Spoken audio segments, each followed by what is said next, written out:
윤 후보께 묻겠습니다. 탄소 중립 2050년까지 정말로 중요합니다. 동의하시죠? 그렇습니다. 예. 이것에 대해서는 사실 여러 가지 방법들이 있습니다. 어떤 방법들이 있다고 지금 생각하십니까?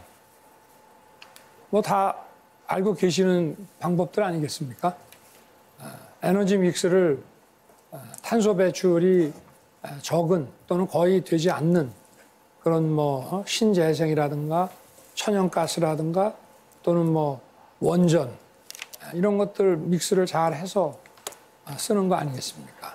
그러면 에너지 믹스만 제대로 그 탄소 배출을 하지 않게 한다면 탄소 중립은 가능하다 이런 말씀이시죠? 거기에 또 여러 가지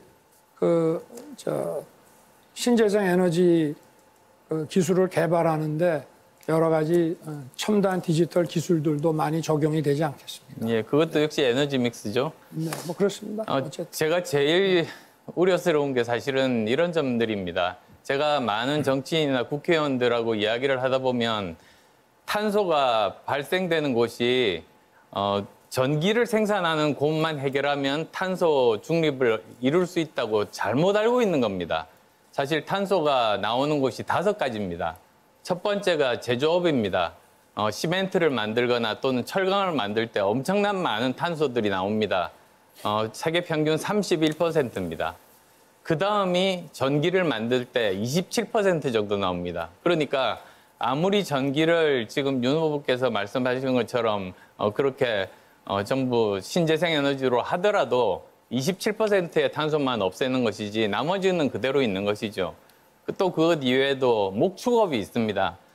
소를 키울 때 거기서 나오는 메탄가스들은 훨씬 더 온실 효과가 훨씬 더 큽니다. 그리고 또 자동차, 비행기 같은 운송수단이 있고 냉난방들이 있습니다. 이렇게 5가지가 있는데 우선은 뭐 윤 후보께서 한 가지 이 부분에 대해서 아까 천연가스는 사실은 아닙니다. 천연가스는 CO2 나오는 겁니다. 그런데 이런 에너지 믹스 말고 4가지 분야에 대해서는 그러면 또 어떤 보관을 가지고 계시는지요? 왜 이렇게 여쭤보냐면 이 탄소 중립이라는 것이 전 세계적으로 협약이고 국가 경쟁력에 굉장히 중요하고 뭐 세부적인 거야 전문가들만큼 알 필요가 있겠습니까만은 큰 방향들은 알아야 돼서 이게 과연 지금 현재 기술로 가능한 것인지 아니면 새로운 기술을 만드는 것인지 이런 것들이 필요해서 말씀드립니다. 그래서 아까 뭐 그렇게 물으시니까 제가 에너지 믹스 말씀을 드렸는데 에너지를 만들어내는 과정과 또 그 에너지를 사용하는 과정하고 이렇게 여러 방면에서 탄소 배출을 억제를 해야 된다는 말씀이고요.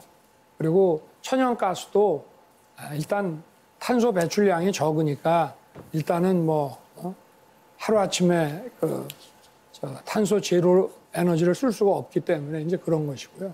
그 말씀하신 대로 그런 뭐 목축업이라든가 이런 데서 나오는 뭐 그런 탄소라든지 이런 것도 이제 가급적이면 발생이 좀 적게 되게끔 이런 그 스마트 농축 뭐 이런 기술들을 좀 개발해야 안 되겠습니까? 네. 그러면 그 중에서 하나만 그럼 여쭤볼게요. 네. 철강 생산할 때 탄소가 굉장히 많이 배출됩니다. 그건 어떤 방법으로 해결이 가능할까요? 철강 생산할 때도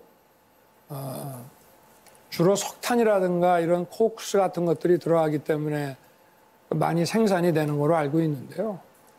저도 뭐 그 공학적인 프로세스는 잘 모르겠습니다만은 우리 안 후보께서 좀 잘 아시면 좀 저와 우리 시청자분들께 좀 설명해 주시면 안 되겠습니까? 저는 이게 정말로 중요한 거라고 말씀드리는 겁니다. 사실 우리나라에서 가장 많은 CO2를 생산하는 산업 중에 하나가 바로 철강 산업입니다. 그 탄소 포집하지 않습니까?